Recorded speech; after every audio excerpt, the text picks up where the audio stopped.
Ernakulam Ambalamedu police സ്റ്റേഷനിൽ യുവാക്കളെ police മർദ്ദിച്ചു. മോഷണത്തിന്റെ പേരിൽ പുലർച്ചെ കസ്റ്റഡിയിലെടുത്തവരെയാണ് കുടുംബാംഗങ്ങളുടെ മുന്നിൽ വെച്ച് മർദ്ദിച്ചത്. ഒരിക്കലും ഞങ്ങളുടെ ഭാഗത്തുനിന്ന് ഒരു ശ്രമം ഉണ്ടായിട്ടില്ല. ഞങ്ങൾ ഇന്നലെ രാത്രി മദ്യപിക്കാൻ പോയി. എന്റെ പിറന്നാളായിരുന്നു ഇന്നലെ. മദ്യപിച്ച് ഞങ്ങള് ആ സൈഡിൽ നിന്ന് ഞങ്ങൾ കട്ടായി അവിടെ കിടന്നുറങ്ങണം. ഞങ്ങൾ വന്നിട്ട് ഇവര് വിളിച്ചെണീപ്പിച്ചിട്ട് പറഞ്ഞ് എടാ നിനക്ക് ഇവിടെ വരാൻ പാടില്ല എന്നും പറഞ്ഞ് എന്നെ കൊണ്ടുവന്നു. എനിക്ക് ഇതിനു മുമ്പ് 2 വർഷം മുമ്പ് കേസുകൾ ഉണ്ടായിരുന്നു. അതുകൊണ്ട് ഈ 2 വർഷമായിട്ട് ഞാൻ കൊച്ചിൻ കോർപ്പറേഷനിൽ വേസ്റ്റ് വാരി ജീവിക്കണേ. അത് നിങ്ങൾ അന്വേഷിച്ച് നോക്കിയാൽ നിങ്ങൾക്ക് അറിയാൻ പറ്റും. ഇപ്പൊ ഇന്നലെ എന്റെ പിറന്നാൾ ആവശ്യം വന്നാ ഇവിടെ വന്നതിന്റെ പേരിൽ അവളിനെ ഞങ്ങളെ കൊണ്ടുവന്നിട്ട് ഈ കാണിച്ചതാട്ടാ. ഇവരെന്തിനാ ഇവരെ ഇവിടെ കൊണ്ടുവന്നതെന്ന് നമുക്കറിയാൻ പാടില്ല. ഇവിടെ തെളിവെടുത്തത് ഇന്നലെ രാത്രി വന്ന് പിടിച്ചിട്ട് പോയത് നമ്മളിവര് ഈ സ്റ്റേഷനിലേക്ക് വിളിച്ചിട്ടാണെങ്കിൽ ഒരു റിപ്പോർട്ട് നമുക്ക് ഇതുവരെ തന്നിട്ടില്ല. ഈ 8-12 വരെ രാവിലെ വരെ ഞാൻ ഈ സ്റ്റേഷനിലേക്ക് വിളിക്കണതാ. എന്നാൽ ഇവർ ഇന്ന രീതിയിൽ കസ്റ്റഡി പിടിച്ചിട്ടെന്നുള്ള വിവരം പോലും പോലീസുകാർ നമ്മളെ വിളിച്ച് പറഞ്ഞിട്ടില്ല.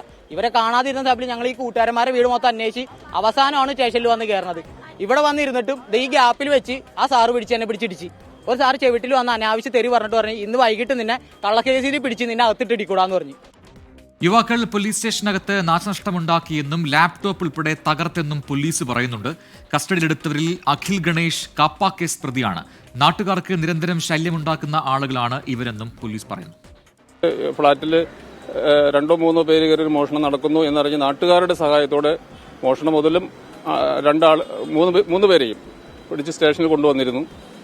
അതിന് നമ്മളൊരു മോഷണ കേസ് എടുത്തിട്ടുണ്ട്.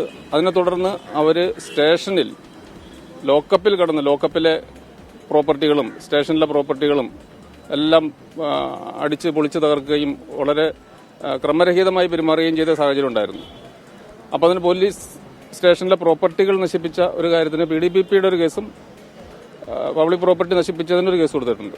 അവരെ കൊണ്ടുപോകാനായിട്ട് എസ്കോർട്ട് ചെയ്യുന്ന പോലീസ് ഉദ്യോഗസ്ഥരെയും മറ്റും അവർ ആക്രമിക്കുകയും അവരുടെ ബന്ധുക്കളും ഒക്കെ കൂടി ഇവിടെ അവരെ തടസ്സപ്പെടുത്തുകയും ചെയ്തൊരു കാര്യം ഉണ്ടായിട്ടുണ്ട്. പ്രധാനപ്പെട്ട 2 പ്രതികളാണ് അഖിൽ ഗണേഷ് ആൻഡ് അജിത് ഗണേഷ്. അവർ സഹോദരന്മാരാണ്. അവർക്കെതിരെ ഒരാൾക്കെതിരെ ഏതാണ്ട് ഇന്നത്തെ കേസ് ഉൾപ്പെടെ 17ഓളം കേസുകളും മറ്റൊരാൾക്ക് 14 കേസുകളുള്ളതാണ്.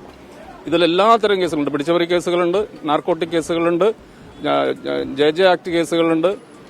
എല്ലാത്തരം ആന്റി സോഷ്യൽ ആക്ടിവിറ്റീസും നാട്ടുകാർക്കും ഒരു ശല്യമായി തീർന്നിട്ടുണ്ട്.